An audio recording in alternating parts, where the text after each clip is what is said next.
Tens of thousands of people across northwest Syria have been displaced following deadly twin earthquakes on February 6.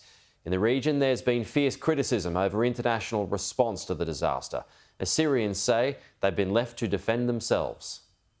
A tale of endurance and determination by rescuers who refused to give up. This was once 4 apartment blocks, unrecognisable now. There were concrete blocks, one on top of each other, he tells us.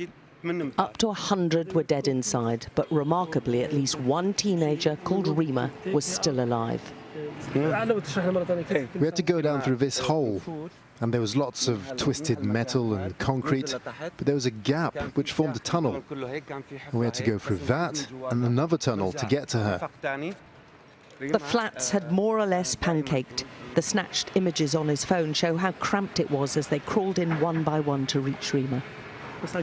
That's her leg there. All the building was resting on this part. Any movement and it would all collapse and we'd lose her.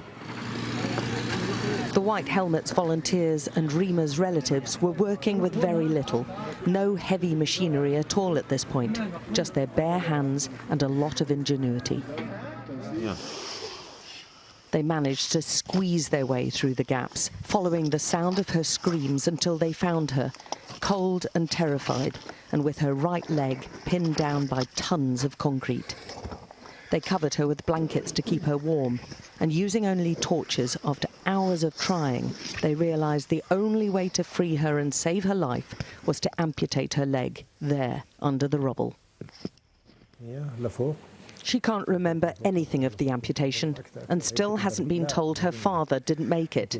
She's just relieved her ordeal's over after 30 hours of being trapped. She realised herself the only way to get out was to lose her leg. I told them to cut my leg, she says. They tried really hard to save it, but there wasn't any hope and there was no blood to it at all, so they took the decision to cut it. When I was trapped in the hole, there was a dead man next to me, she goes on. I was really afraid. I just wanted to get out. She's now hoping to somehow get a prosthetic. Still only 14 years old, the night of the earthquakes dramatically altered her future and so many others. Her family lost everything. Her father, the main breadwinner, as well as their entire home and all that they had to their names. At the moment, they're staying with Rima in the hospital, so they have some shelter for now. They're just living from day to day. The region perpetually going from tragedy to tragedy. Why were you so late, it reads. We were waiting for you.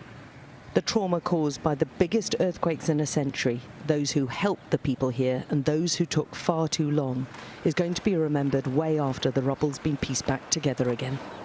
Alex Crawford, Sky News in Aleppo province, northwest Syria.